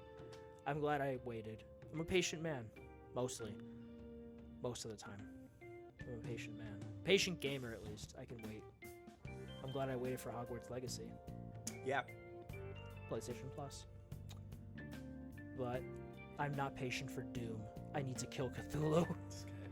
I'm so happy. I'm so excited about Doom. Yeah, I cannot wait. But yeah, that's the news. That was the biggest hype. And me taking a dump. Yeah, and him taking a dump. Damn, thank you for ruining my bathroom. You're welcome. I'm sure you ruin it plenty yourself. Yeah. But what have you done these past 3 weeks, Abel? Oddly enough, PWR time. PWR time. Mine was pretty concise. I played a lot of Total War Hammer 3. I played a shit ton of Monster Hunter Wilds with the new update, especially with the new Spring Blossom event that came out. Really cool armor set, loving it. Loving the event. I played a lot more Wizard Order 1. I renewed my subscription because I'm really enjoying the game, so I'm going to continue playing it. I did play some custom Black Ops 3 Zombies with some friends. That's still fun. Game still, bro, the graphics for that game still hold up to this day. Wizard 101? No, Black Ops 3 Zombies. Well, also Wizard 101. Oh, but Wizard 101, yeah, Wizard 101. Wizard 101, graphically isn't the best, but it's the art style. Yeah, I was just, you're right. The art style is what really keeps you pulled in. Overwatch 2 Stadium, I'm playing that so much recently because I'm having a lot of fun. Overwatch, and then Marvel Rivals Marvel Rivals Hellfire Gala of season. Have you played the new maps? Yes. Pretty cool. How are they? They're pretty fun. And Marvel Rivals are really fun. I played it a bit, but I didn't get the new maps. It was the same maps as before. Oh, there's a playlist where you can play on the Hellfire Gala maps. You found out? Yeah. After. This guy. Yeah. Watches. I watched Solo Leveling. I finished season 2. I should say I finished season 2, so I finished it up to right now. And then I watched my trashy TV. Wow, you're really getting into that. Love Island UK era of your life. It's so interesting because it's like, how the fuck do these people live with themselves? Specifically with Temptation Island. Love Island actually is a lot more tame than Temptation. Temptation Island, I think I mentioned in the last episode, a dude literally has a fucking threesome and says he did nothing wrong. He feels bad. It's like, what? There's no shot. But anyways, that was really good. Oh, and then I watched 911. Which 911? Not Lone Star, just regular 911. The one in LA, I think. I think you're right. Yeah, I think this is. Yeah. You really are in your trashy TV era. It's like daytime television. I need to watch The Rookie. That's what I need to watch. Oh my god, The Rookie with my parents with Nathan Fillion. My parents like that show. Yeah, it's really good. That's you're getting to parent level. I mean, I got 2 little fucking bastards. You cats. Yeah, you're a cat dad. Yeah, I raised these little shits. I love them. He's a big shit now. Yeah, look at him. He's a sick. chunk man. He's chunky. He instead of the act He's my man, favorite he's the chunk. chunk man. Yeah, he's my favorite chunky monkey. How many chunky monkeys do you have? That one and the one upstairs that just doesn't seem acts like I abuse her and I don't. She just always cries whenever I grab her. She's like, "Wah!" Not even okay. When I say grab her, Call 911. I like pet her and she go. Literally that. That's you. That's how you sound as a cat. Thank you. Yeah. Mao. Mao. Mao Zedong. What about you, man? It looks like you have a fucking stacked ass list. Yeah, I mean it has been 3 weeks. Yeah. All right, I'm gonna go through everything I watched. Death of a Unicorn. It's a new A24 movie. It is about the death of a unicorn. Paul Rudd, Jenna Ortega, rich fancy snob people. Will Poulter is one of them. It's okay. It's kind of fun, kind of scary. Well, not really scary. It's okay. Geostorm. Gerard Butler. Oh, 2017. Geostorm. Yeah. Geostorm, disaster movie. Gerard Butler has to save the world again, and he Futuristic. does it. Yeah, it's silly sci-fi stuff. It was on Netflix, and I liked it. Hotel Transylvania. I do not say blah blah blah. Adam Sandler, blah blah blah. Selena Gomez, blah blah blah. And Andy Samberg. Yeah, it was fun. I like good animated movie. Draft Day with Kevin Costner and Jennifer. The one that was married to Ben Affleck. You ever see 13 Going on 30? Jennifer Hutchins? No. Jennifer Lawrence? Electra. Oh. Jennifer yeah. Gardner? I think so. Yeah. Yeah, I don't like sports at all. I love sports movies, and Draft Day was good. Good Draft Day movie. The Sum of All Fears, that's a Tom Clancy. That's Jack Ryan. This is the one with Ben Affleck and Morgan Freeman. It was good, man. It went to places I didn't think it would go. It was good. This was last weekend, I think. I went to the movies Friday, and I saw 3 movies. Drop, The Amateur, and Warfare. Drop was good. Silly, suspenseful thriller. The Amateur, revenge movie. Rami Malek. Warfare is war. It's war. War never changes. Yeah, that really is the movie. Venom, all 3 were good. I think I like Warfare and then Drop and The Amateur in terms of order. Venom, The Last Dance. He danced his last dance. Yeah. He dead, but not really. Wink, wink. Because you saw it, right? Yeah. The little tease at the end. Mm-hmm. And then Null, I like Null just sitting there the whole time. And the next time he promises he'll do something. He's just like, I'm doing nothing. But next time, I will do something. The Texas Chainsaw Massacre, the 2003 one with Jessica Biel, it's good. There's a couple of kind of fucked up scenes, but it's R, but it feels mostly PG-13. But it's good. I liked it. Good movie. Runaway Jury, suspenseful drama thing. I liked it. The Net. Oh, that's with Sandra Bullock. It's a 90s hacker movie. It's silly, but it's fun. Sinners. My favorite thing that I've watched the past... Vampires. Yeah. Michael B. Jordan. It's been doing really well at the box office. It's getting brave. People want to know more about the Native American vampire hunters. Yeah, I love. Yeah, they piece. They're like, oh, the sun's setting. Bye bye. Good luck. Deuces. Smartest characters in the movie. Yeah. But yeah, it is real. I saw it in Dolby. That was last weekend. That's what I saw. It's Friday. 2 weeks ago was the double feature or triple feature. Yeah, Sinners is amazing. Definitely worth the hype. Abel's never gonna see it because Abel. What movie? Sinners. I will. No, you won't. No, he won't. But yeah, very good. Birthday Girl movie. Nicole Kidman. Blah blah blah. Deepwater Horizon.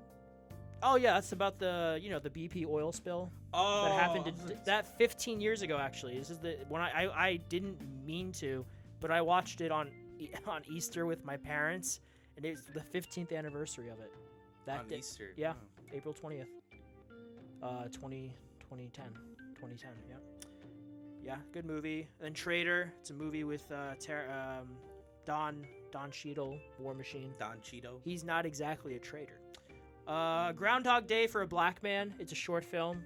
He keeps getting shot and he dead. Oh yeah, but But the cop. Yeah. Yeah, he keeps doing different things and seen that nothing's one. working. Yeah, very funny, but also kind of sad. Yeah. Colombiana. That's with Zoe Saldana.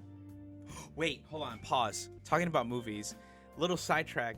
Did you know that the Oscars have now mandated a Yes, rule? yes, Oh where my you God. have to watch everything before vote in a category before voting for that category. Yep. Which is crazy that they weren't doing that before. That explains a lot. Dune should have won. It explains I a liked lot. Honora a lot, but Dune was my fit. Dune was so good. Not even just Dune.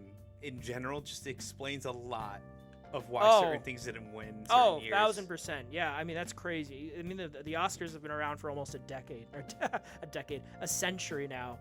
Yeah, I agree completely. It's a rule that you think like you weren't doing that already. Now they're doing it. Now they're doing it. Yeah, good reminder. But yeah, continue. have you ever seen Colombiana? No, Really? I actually haven't. With Zoe Saldana? No, She gets revenge for her parents. no, I haven't seen it. It was like it's like her I should John see Wick it. kind of. Yeah. Yeah, it was good. It's I on heard Netflix. it's really good, yeah. And then yesterday, Of course. I got super high, and went to the movies, and saw Star Wars Episode 3 for its 20th anniversary. This is the 4th time I've seen it in theaters. I have the high ground. You underestimate my power. Don't do it. Ah! I looked for it, but that part where he's falling towards the edge of the lava river, if you look at it, you can see him saying, "Obi-Wan, help me," or "Master, help me," but they cut it out. Yeah. But you could that's what he said in that scene. But they moves it. George Lucas wanted. I watched a video about it, but he wanted to reaffirm that in that scene, Anakin was dead to Obi-Wan. Like he's dead, you're dead to me because of what he had done. Yeah. Help me, Obi-Wan. Yeah, it was great seeing it on the dude being high for it. Oh my god, the opening, the beginning, like the first 20 minutes, peak Star Wars, and then the last like act of the movie, like after the Mace Windu incident, and then like the rest of it, peak Star Wars. Like being high for that battle on Mustafar, peak.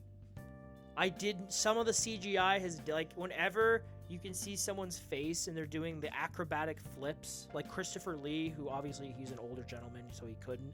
Like you could see like the CGI face, like you could tell. Oh now. yeah. But the scenic CGI definitely holds up. Like they did a really good job with that, and the miniatures that they still use. But yeah, no, it was great. It was great seeing it in theaters. Good time. It's doing well too. It's doing pretty well, and I bought the cup, which That's is good. That's good. So just to end things off real quick, because I like I said earlier. Whoa, Abel. In the podcast. What? Not finished. Oh, you're not finished? I thought that was the end of your list, wasn't it? No, this guy doesn't pay attention. I did. But I was looking at the whole list. I didn't play my games, man.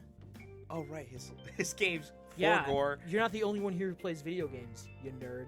Oh man. But because Abel's impatient, I'll be I quick. wasn't impatient. Balatro is Balatro. For gore. I've won 3 rounds now. Oh, nice. The Texas Chainsaw Massacre. It's on PlayStation Plus. How'd you like that? It's a PvP.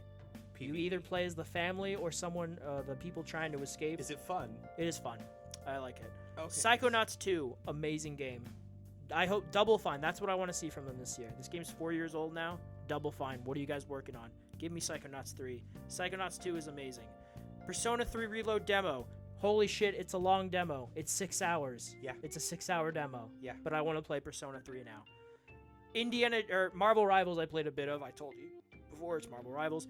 Indiana Jones and the Great Circle. I was all intent on playing Oblivion this past week, but I want to wait to see if they patch it a bit. I'm a patient man, and also physical copy. So I started playing Indiana Jones, commitment and sheer fucking will. Yeah, when it comes to video games. When it comes to video games. But yeah, Indiana Jones, it is amazing.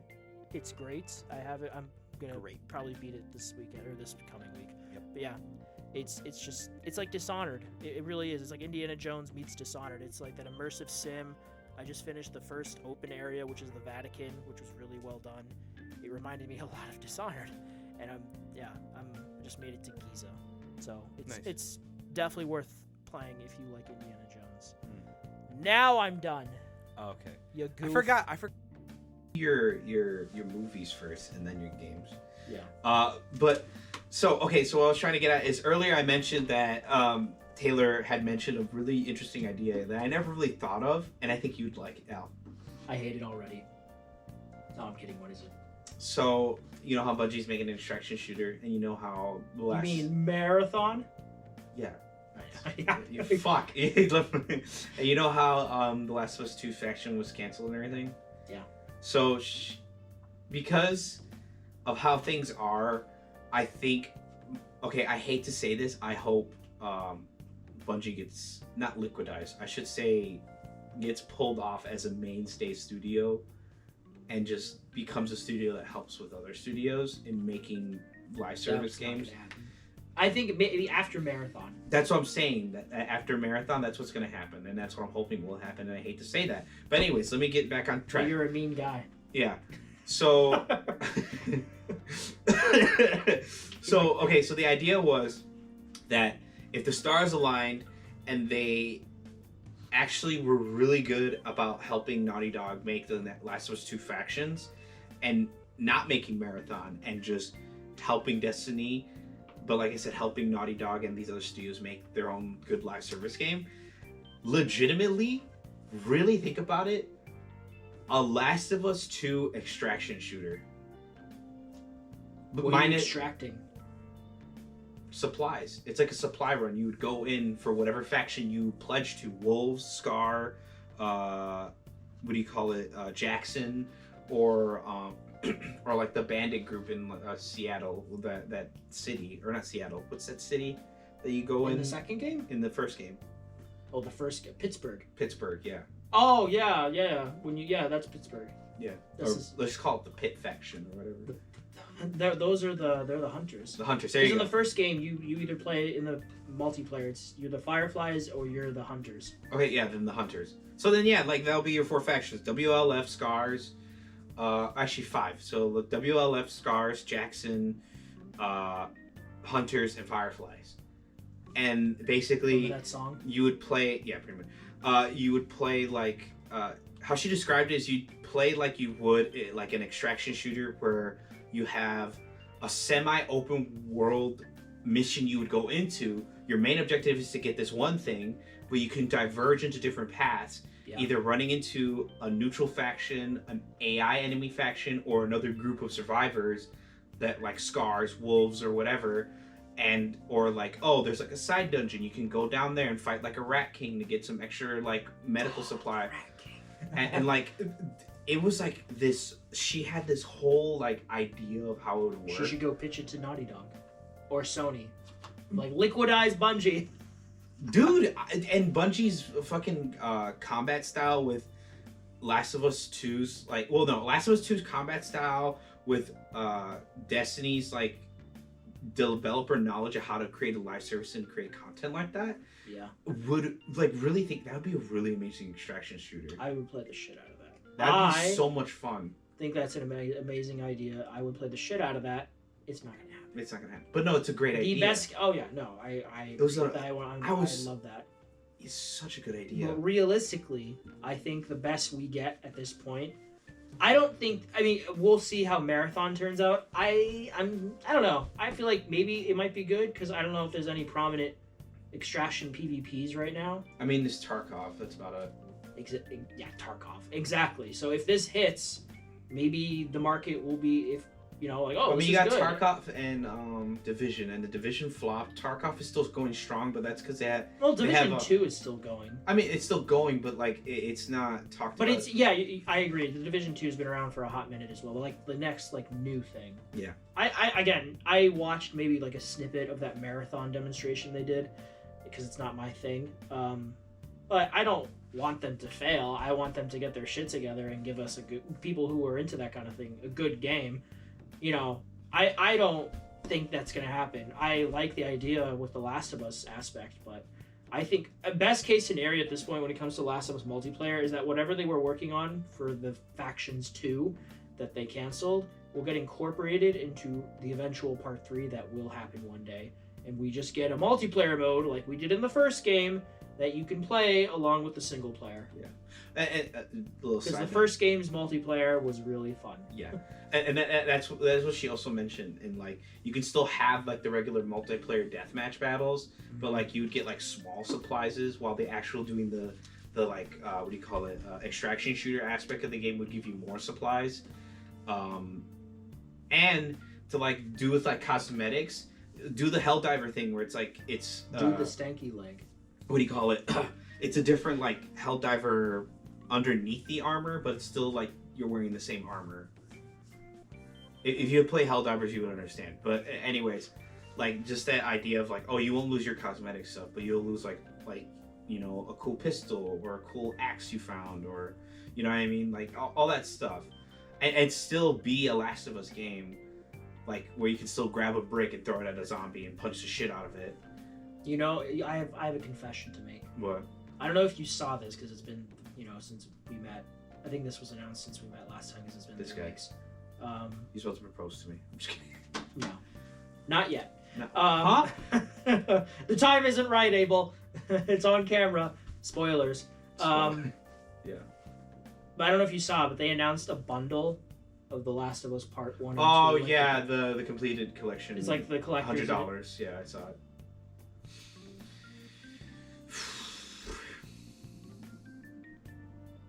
I bought it. Yeah, that's why I was like, I looked at you. As soon as I thought about it, I was waiting for you to like say it first. bro. As soon as I was like, oh yeah, the $100, and I looked at you, I'm like, I bought it because I do not have a physical copy of Part 1 or Part 2, and I want to replay them both. You know what? That's probably. And what I want a would do. steelbook. I would probably buy that. And Are they still available? I have expendable income. Disposable income. not The expendable. Expendables. The Expendables. You ever see that? Yeah, I love that movie. Stallone's really good in it. But yeah, that's Hey, yo, Abel, I'm Sylvester Stallone. Adrian, I did it! What is that at the end of? Rocky 1. Is that your final answer? Yes, there's a 2. You are. Is that what's your final answer? Rocky 1. I can't remember. It's Rocky 2. Fuck, I knew it was 2. Damn it. Yeah, Anyways. because she's at home She's and at he home. wins that one. Yeah. He's like, I just want one thing to say to my wife who's at home. Yo, Adrian, I did it! Oh, Rocky 2 is my favorite Rocky. Just because, I love that he wins at the end. Yeah, it's so good. That, like, freeze frame with the song. Bum, bum, bum. Yeah. Bum, bum, bum, bum. Anyways, as he's still singing the Rocky theme. Well, actually, wait, one more Oh. shout out What? to Claire Obscure Expedition 33 for getting very good reviews. Oh, yeah. I Nice. think this is one of those surprises from I mean, we knew It's about a turn this. base, right? It is. Yeah, the turn Uh, base. Really good. I was looking at this Forbes article that as of right now, this might be the highest user scored game ever on Metacritic, which is crazy. Because right now, out of 519 user ratings, it has a 9.6.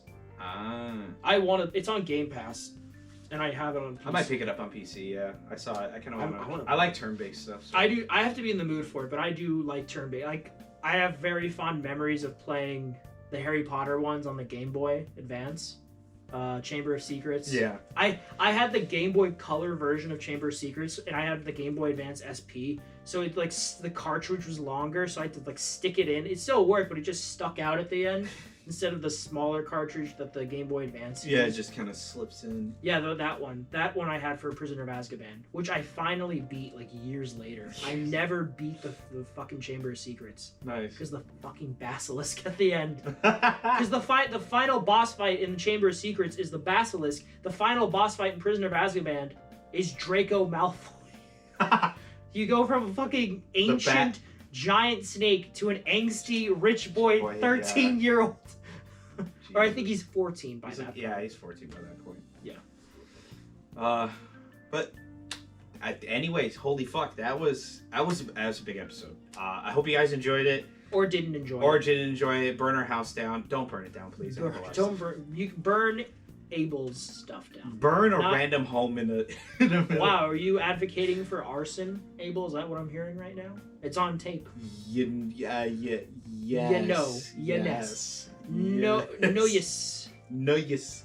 No, but on the real, thank you guys for tuning in. Sorry Yeah. we weren't here for 3 weeks. Busy work stuff. We're actually going to be moving this into a more online sense, possibly with Zoom, which 'Cause- we will 'cause discuss more. Abel wants to move. Well, I want to move, and this right now, because of our schedules, it's kind of tough.